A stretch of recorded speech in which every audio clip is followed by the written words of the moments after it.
بسم اللہ الرحمن الرحیم۔ تمام اہل اسلام کو رمضان المبارک کا چاند مبارک۔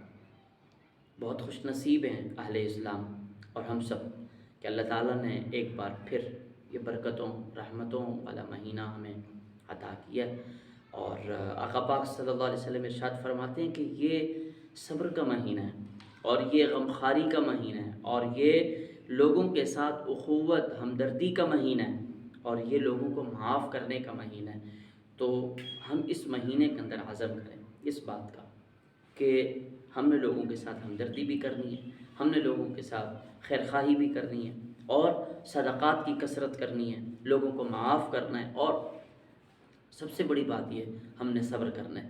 وَشَهْرُ الصَّبْرِ، حضور پاک صلی اللہ علیہ وسلم نے ارشاد فرمایا یہ صبر کا مہینہ ہے، اور ظاہر ہے صبر کا انعام وہ جنت ہے۔ تو اس رمضان المبارک میں ہم کوشش کریں، جہاں اور بہت سی چیزیں ہم نے کرنی ہیں، روزہ رکھنا ہے، تراویح پڑھنی ہے اور خیر خواہی کرنی ہے، وہاں ہم یہ بھی کوشش کریں ہر قسم کے گناہ سے ہم نے بچنا ہے، اور یہ رمضان ہم نے یہ سمجھ کر گزارنا ہے کہ ہماری زندگی کا گویا آخری رمضان ہے۔ اللہ تعالیٰ ہم سب کو یہ رمضان المبارک کا مہینہ مبارک فرمائے اور ہم سب کو اس کی قدردانی کی توفیق عطا فرمائے۔ جزاک اللہ۔